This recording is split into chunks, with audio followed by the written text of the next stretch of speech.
Hello, my MEC friends. Happy Sunday. Hope you're doing good. Doing well. Doing satisfactorily. Um, we are going to continue our series through the book of Revelation. And today we are calling this talk The Big Finish. Now, last week we went through chapter 22. So it's weird that I'm calling this one The Big Finish for Revelation 21. But you'll see why this one's called The Big Finish. Now, for those of you who haven't been with us or weren't with us last week or didn't listen to the podcast thing, we are working our way backwards because we are in a world where things are a little crazy and topsy-turvy. And when things get that way, there's a lot of people in the world who say, well, must be the end times. Everything must be coming to an end now. And it could be the case or it could not be the case. But either way, it is a perfect time to be looking at, well, what is the end all about anyway? And so if we start with the very end, if we start with exactly where all of this stuff is going, then we can have a bit more context for exactly how we should respond to the now. And maybe all of the other moments leading up to that end. And so last week we really dug into the tree of life and the river of living water and what that means for the healing of the nations and access to goodness in living. And so today we're going to look at the end of chapter 21. And this is a lot of exposition where it's kind of a trip. So hold on to your hats. Here we go. Revelation 21, verse 9.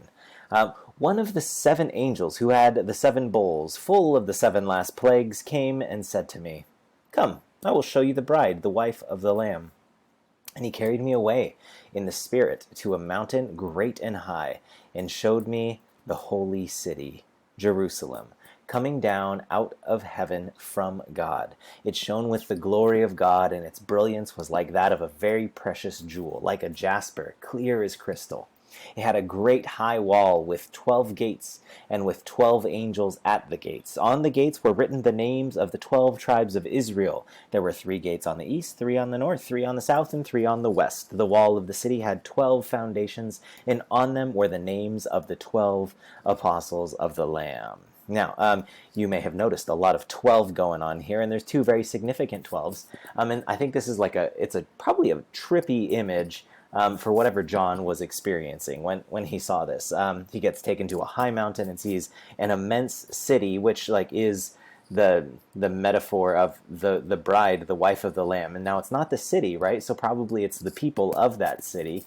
But nevertheless, when you look on it from above, you see this crazy jewel city with 12 gates and 12 foundations. And naturally, there are 2 obvious places where these 12s show up, which are both explicitly referenced here. There are the 12 tribes of Israel and the 12 disciples. Now, I think that these 12s are significant. Now, naturally, in the entire story of the Bible, it kind of is building up to these, or God is working through these different 12s, right? But what I think is really cool about what this means is that in this holy city, in the end, when God says, "Hey, let me show you the bride, let me show you the one I'm going to spend eternity with," and he shows this city, and this city has this deep symbolic meaning. And one of the deep symbolic meanings is he points to the 12 tribes of Israel, and he was like, "These are the people that I made covenant with, and I made this covenant with them so that they could do something amazing in the world, which is saving the entire thing." Right? Like if we follow through the entirety of the Old Testament, there are some clear signposts. We have the Noah story, which is kind of before the Israelites. We have the Abraham story, which God explicitly says to Abraham, "I'm going to bless you and make a great nation out of you so that you will be a blessing to everybody on earth." And so this blessing that goes to the 12 tribes is so that they can be a blessing to the entire earth. God makes a covenant with Israel through Moses in the Torah, and that covenant exists so that they can be a blessing to the rest of the earth. And God makes a covenant with David and says, "You'll have a king from your line on the throne." And then we get to the New Testament and we find that that Jesus is the Abrahamic blessing that we've all been waiting for, that Jesus is the faithful Israelite that shows the whole world what it looks like to follow God, that Jesus is that long-expected king. And so through mentioning the 12 tribes of Israel, we get a peek into the history of God's action in the world. And then when we look at the disciples, the 12 disciples, we get the history that led up to Jesus, and the disciples are where Jesus sent that movement after him. So it's a really cool image. I have this. This coin is actually a coin of the image of Janus, the Roman god, and he's called. This is why we start our years in January, because Janus looks both to the past and to the future. And so, in the holy city, we have the same imagery, right? That we're looking back to the past of God's redemptive story of salvation, and we're looking to where that whole story went in the future. After Jesus. And so I think a lot of times, especially in the book of Revelation, it's really easy to get hung up on I see so many people like fret over the literal details of like, okay, what does this mean about the 12 tribes of Israel in modern reality? But I think those are really good and important questions to ask. However, it's very obvious that the author of the book of Revelation, John, when he's experiencing this, he's seeing the deep symbolic meaning of this city. And that's going to be like right at the front of his mind. He's like, oh, this is where God started his plan of salvation, and this is where God carried it to the rest of the world through the disciples. So those 12s are significant because of God's redemptive history in the universe.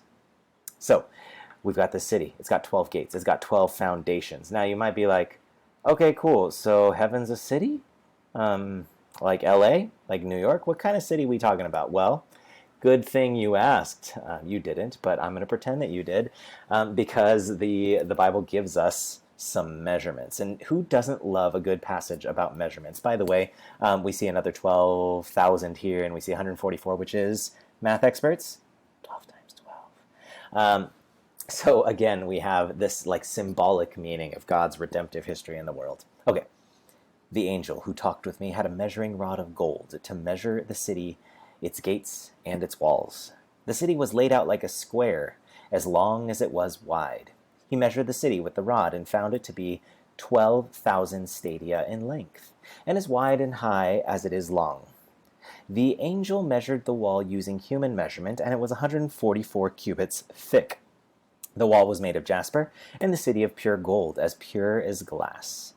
The foundations of the city walls were decorated with every kind of precious stone. The first foundation was jasper, the second sapphire, the third agate. Agate? I don't know. The fourth emerald, the fifth onyx, the sixth ruby, the seventh chrysolite, the eighth beryl, the ninth topaz, the 10th turquoise, the 11th jacinth, and the 12th amethyst. The 12 gates were 12 pearls, each gate made of a single pearl. The great street of the city was of gold, as pure as transparent glass. And remember, in the next chapter, we find that this street then gets kind of flooded with the river of life. So we got a city and we got some measurements, but I don't know about you, but I'm not like, hey, where's Billy's house? Oh, he's about 15 stadia away from here. And how tall is that guy? He's about 7.2 cubits. We don't do that game anymore. And so, for the sake of measurement, here's a little scale experiment. In fact, here, let me blow up my screen so you can just see me. This, my friends, is the Earth. It's a little globe. All of my flat Earth friends, I am sorry to disappoint, but I'm pretty sure that this is what the Earth looks like. So, here are some key points. We circle places for Seji where she's like traveled, so that like she would know, oh, you've been to this place or you've been to that place. So we have California and we have Mexicali. We have the Dominican Republic, that little red circle down there. Seji at one point went to, like, she visited, I'm like, it's a mirrored image, so it's hard for me to point to Singapore. And then we also talked about how the guy that we named Seji after, Segimon, he's from Spain, from Barcelona, Spain. Some stuff in here might look familiar to some of you guys. But like all of us are currently living around here, right? And so you're familiar with America. And so for the sake of scale, I made a rough scale model that like helps you to understand how big this holy city of Jerusalem, and it looks like this. So if you're like, oh, cool, he went on top of a mountain to see a city, this is what that city looks like. This is what 12,000 stadia looks like compared to the globe. Now, that's a big city, my friends. It's giant. Now, in all fairness, we only know that the height is 12,000 stadia, so it could be pyramid shaped because like it could be the high point at the middle, but it doesn't really specify. So we know that it's a 12,000 stadia square. Sorry, my cube building is not exactly on point, but this is what we're looking at. So we're looking at a cube that's like, oh look, it's most of North Africa, or it's like it covers and dwarfs China. So this is the size of the city that we're talking about here, and here's why I'm spending so much time talking about the size of this city. Sorry, my screen did a weird thing. Is because I think that sometimes we think about, when we think about heaven, when we think about the new heaven and the new earth, the new restored place that God is going to allow us to live for all of eternity, I think sometimes we think of a small bedroom, or we think of maybe like a little town. But what we're looking at is, remember, all heaven and all earth is restored in the very end. Everything is put back together. The nations are there for healing, and nations don't fit in a little tiny city, right? And so when we get to the end, we have this monstrosity of a city that God makes gleaming and beautiful and filled with all sorts of nice gems and things. And it's also like, I mean, it's also important to note that like this like scratches the atmosphere. And so again, like part of me wonders about exactly how literal those 12,000 stadia are or not. But nevertheless, what the author's communicating is this is huge, and the 12's significant. So it's huge, and it points toward God's redemptive history in the world. Okay, so next. This is the end of this passage. I did not see a temple in the city. Probably because the city was so big. I would be surprised if like you were on a really big mountain and you saw all the way to Kansas. I did not see a temple in the city because the Lord God Almighty and the Lamb are its temple. The city does not need the sun or the moon to shine on it, for the glory of God gives its light, and the Lamb is its lamp. The nations will walk by its light. There's the nations again. And the kings of the earth will bring their splendor into it. On no day will its gates ever be shut, for there will be no night there. The glory and honor of the nations will be brought into it. Nothing impure will ever enter it, nor will anyone who does what is shameful or deceitful, but only those whose names are written in the Lamb's book of life. Now, this holy city at the end, you notice that there are gates to go in and out of this city. And so even when we talk about the restored heaven and earth, the new creation that God is going to bring about in the end, where everything is put back together, where the nations are healed, where life is flowing, where goodness and the tree of life is abounding, that all happens in this ginormous city. And in that ginormous city, there's even restored, redeemed creation beyond it, because the kings of the earth, like all of these other principalities and rulers and other human beings, apparently covering the rest of the heavens and the earth, come into the holy city and bring more glory and honor and goodness, right? No more will governments and ruling officials bring shame and impurity, but rather what they bring in is glory and honor. And the gates will never shut.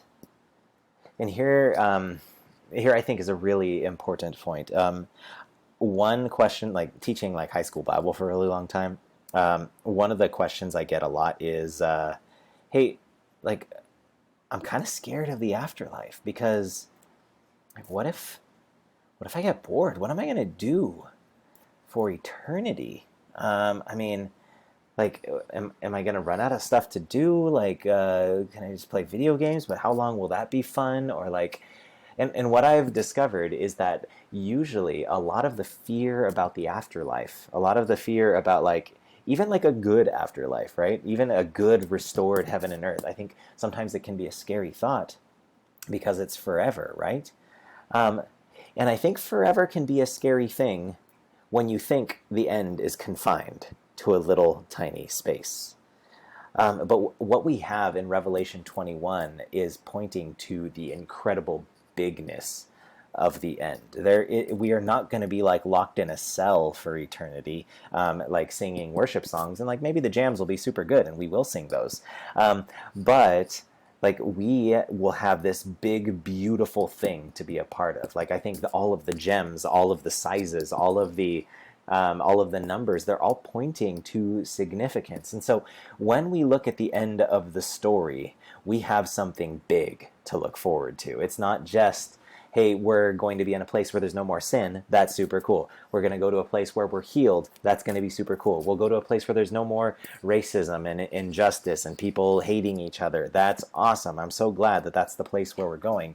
However, in addition to not having all the bad stuff, the end is big, right? The end of the story is big. Like, I put this like beautiful scene here because like these types of places where you're like, oh, I just wish I had some time to go visit places like this. Or my buddy Wayne always talks about visiting a place called Samuk-Champe. I'm probably saying it really wrong. He doesn't watch these anyway. Um, but like it's this Guatemalan waterfall scene that looks like pristine, straight out of Lord of the Rings. Like all of those places, we will have eternity to explore and revel in the goodness that God has created and glorify Him through exploring and enjoying and being part of that big, beautiful thing. Whether we are part of the big, beautiful jewel city or out in the rest of the restored creation, we have something big to look forward to. It's big in scale. We are not going to be trapped in a little tiny room or a little tiny town anymore, but rather we will have a big end to look forward to in scale. There's going to be huge amounts of beauty, because here's the thing, like as beautiful as like going to the sequoias and seeing those trees are, like it's still kind of tainted by humanity, right? Like you still see like the occasional litter or the occasional evidence of like accidental forest fires and things like that. I know they do control burns for germination and stuff, but um, even the greatest beauty of creation now, we still see some of the effects of the fall integrated into it. So imagine how much more beautiful when it's all completely restored and the effects of the fall have been eliminated. And so big scale, big beauty, big time frame. So meaning no longer do we have the rush of life. I think that sometimes like rushing like allows us to like feel motivated and get things done in life. However, I also feel sometimes that because we have to rush things, we don't get to like truly savor and enjoy some things. I have this like really crazy afterlife dream, not dream, like not like, oh, I was sleeping and I dreamed, but this thing that I'm like excited about and I hope happens. Or I was talking to one of my former students, and he was arguing with me about communism, and we were talking about markets. I might have told some of you about this, but and he was like, no, because like all these corrupt systems, blah blah blah. Like, and so I was talking about supermarkets, like literal markets, and I was like, well, where do I get a banana? And he was like, well, where do bananas grow? And then I had the thought, like, they grow in Guatemala, and they grow in places like that. And then I thought, if I had eternity, I could just walk to Guatemala, right? Like I could just like take a hike and like enjoy all the scenery and go get a banana, and it's probably going to be a delicious banana. I don't know about you, but like I love a good banana. And so we have all of the like the sorrow and the like the pressure that comes from not having enough time is eliminated because we have forever to enjoy the goodness that God has for us. And then last, we have what we talked about last week. There's big redemption. No longer will any of this beautiful stuff be wrecked by human sin and suffering, because God will have redeemed all of it, and we get to enjoy all of this with a restored connection with Him, with a restored connection with the Creator of the universe, and then we'll be fully in touch with exactly who we were meant to be and explore the world in the way that He originally intended us to do so. We will be back in the garden, but it won't just be a little garden. It'll be a big, beautiful garden city. And so, this is where the story ends. And so I think we have something to hope for. I think we have something to look forward to. Not only do we live right now as if we want to bring about the healing of the nations and bring life into places, but like we also prepare ourselves right now by learning to enjoy the world that God has given us now, by learning to enjoy connection with God in the way that we can enjoy it now, by learning to appreciate beautiful things that God has given us now, and then we suit ourselves to be ready to do that for the rest of eternity. So today, this Sunday, I hope that you have some experiences, that you have some moments where you experience the goodness of God and the goodness of the things that God has created. And buckle up, because there's plenty of that for eternity. Have a great Sunday, my friends. Bye-bye.